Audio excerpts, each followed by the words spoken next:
Hey everyone, it's Stranger Grayson here. Welcome back to another horror movie review.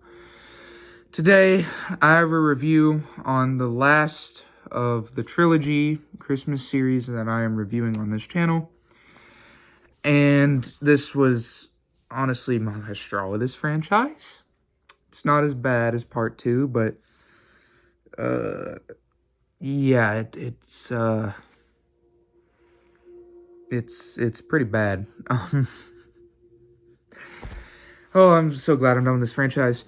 Anyway, as you probably know, as you know, you're watching these reviews. This review is on Gingerdead Man series, and that is Gingerdead Man 3 Slaughter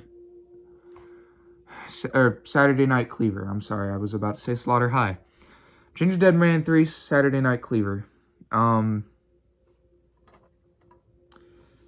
Yeah, this movie I thought would be better, but it turned out to be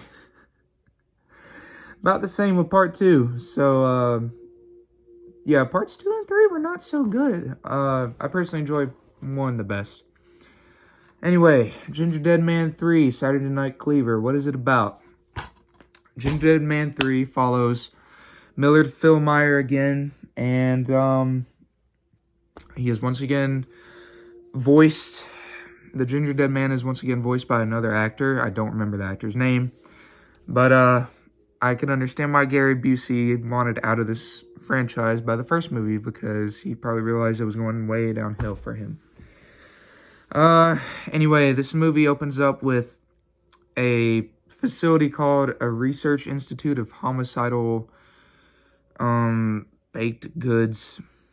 Yeah, you can tell they ran out of ideas for this franchise. And this lady is coming in to have an interview with Gingerdead Man. Well, not interview. She's trying to get him a plea deal, something like that. And she demands to see him. So this black lady comes in, lets her through. They're going through. You get to see a whole bunch of other baked goods, all that stuff. And while they're going through, the lady eventually shows her to the Gingerdead Man. I'm sorry, guys. This is just a boring movie. And she gets there talking with him. Of course, you know, they make a reference to Hannibal Lecter from Silence of the Lambs and the Lecter series. And it doesn't look good, I gotta be honest. And she's talking with him and stuff like that. Then they have people break into the facility.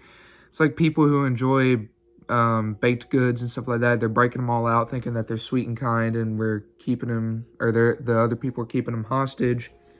Of course, that turns out to be a mistake, because then when they let the Gingerdead Man free, turns out he wasn't as pleasant as they thought they would, because he bites some woman in the face and runs off. And then it cuts to 2 scientists in the same place, making a time machine. And you probably know where this is going. The time machine is able to transport baked goods and other small material through. Yeah, you can definitely see where this is going now, right? Anyways, the Gingerdead Man comes in, kills the 2 scientists, steals the remote, and before the security guard is able to apprehend him, guess what he does? Transports himself back in time. Whoa, this series took a huge 180 all of a sudden. You can definitely tell they ran out of ideas, am I right? Anyway, he gets transported back into the 70s, I believe 1976. And he is in a rollerblade, or he's in a roller skating arena. And they're having a competition for like the Queen roller skater, of course. And you get introduced to a couple main characters. One of the main characters is named Cherry. And she's got an aunt that runs the place, but the aunt is fixing to close it down due to taxes. And Cherry has some unique powers that kind of rip off Carrie. They're referencing a lot of these movies. You can obviously tell they did not know where the hell they were going with this franchise at this point. That's probably why they didn't make another one after this. And of course, the Gingerdead Man ensues havoc. Gingerdead Man 3 was honestly, I was having high hopes because after 2, seeing how bad that was, I was hoping this one could be better. Turns out I was wrong. This franchise took a huge 180 opposite direction, and they decided to go a whole nother route, having this Carrie character and Gingerdead Man meet, sort of like Friday the 13th Part 7, The New Blood. But, of course, I was done way better, and this movie is trash. Not as bad as Part 2, not as bad as Silent Night, Deadly Night 3, but it's definitely down there. The new voice actor for the Gingerdead Man, I personally did not enjoy him. I much prefer Gary Busey and the other guy from Part 2. The main characters, most of these characters I didn't really feel anything for. I just felt like they were useless characters that were just there to be killed.